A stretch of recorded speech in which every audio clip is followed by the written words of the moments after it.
ඔන්න ඉතින් අද ඉරිදා දවසේ අපි shopping කරන්න යන්න තමයි හදන්නේ. පේනවා නේද ඔයාලා ඔය දකින්නේ මගේ ගේ ඉස්සරහා තියෙන පන්සල. මං ගේ ඉස්සරහා තියන් ඉන්නේ පන්සලක් වගේ. ඔයාලා දන්නේ නැතුණාට හැමදාමත් උදේට මං ඔතන ගොඩාක් පිරිසිදු කරලා තමයි මගේ දවස පටන් ගන්නෙ. ඔන්න ඉතින් අපි මුලින්ම කළේ මොනවා හරි බොන්න හිතාගෙන බින්චන් එකට ගිය එක. අයියෝ ඒක හිටපු සෙනග ගොඩ අපිට පොලිමේ නම් සෑහෙන වෙලාවක් ඉන්න වුණා.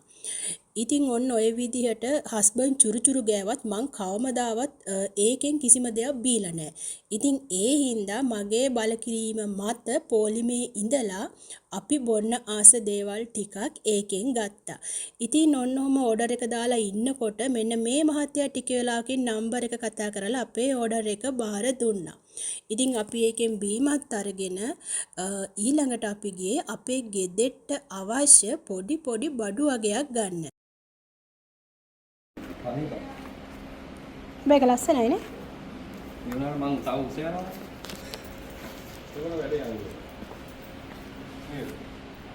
ඔව් ඒ තව උස යන්නේ ඔය පිස්සුදානේ? නෑ අරක දැම්මම උස යනවා. ඔව් උසින්ද අවුල් යයි. මේක ඔය. ඔයාට කොහෙද මෙහෙ මැලේසියා දාන්නද? නෑනේ. එහෙ සෙරෙප්පු තියනවනේ. ඔන්න ඔය විදිහට ඉතින් ගෙදෙට්ට අවශ්‍ය මෙන්න මේ වගේ සෝස් පෑන් එකක් ගත්තා. මොකද රැට කැමරත් කරලා ඉතින් ඇත්තටම ගෙනපු බඩුව මොනවා හරි හදිසිය හදාගන්නත් මල්ලක තියෙන එක ගොඩක් පරණ හින්දා. ඒ වගේම මෙන්න මේ වගේ තේ හැඳි දෙකක් ගත්තා.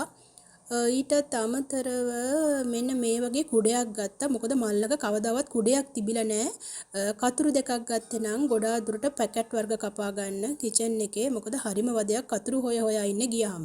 මෙන්න මේ බෑන්ඩ් එක නම් මං ගත්තේ ඔන්න ඔය ෆේස් පැක් එකක් වගේ දාන වෙලාවට හැමතිස්සෙම කොණ්ඩේ තෙමෙනවා. ඉතින් ඔන්න වගේ එකක් දාගෙන හිටියාම ලේසි කියලා හිතුනේ හින්දා. ඉතින් මෙන්න මේ වගේ තව ගත්තා මම මල් එකක් මං මගේ ස්ටූල් එක උඩින් තියන්න ඒක ලස්සනට කපලා හදන්න තමයි අන්න අර වගේ ඒක ගහන්න අයිටම් එකකුත් හොයා ගත්තා. ඊටත් අමතරව ඩ්‍රයි වොෂ් කරන්න එකක් ගත්තා. මොකද නැත්තම් හැමතිස්සෙම රෙදි කෑලි හොයා ඉන්න බැරි හින්දා. ඉතින් ඔන්න ඔය ටික තමයි ගෙදෙට්ට අරගත්තේ. ඊට අමතරව මෙන්න මේ මල් පෝච්චි ටික ගෙනාවා. මොකද මම මල් වගයක් ගෙනාවා අන්න ඒ ටික දාන්න. ඉතින් යාළුවනේ තවත් ඉරිදා දවසක් ඔන්න ඔය විදිහට අවසන් වුණා.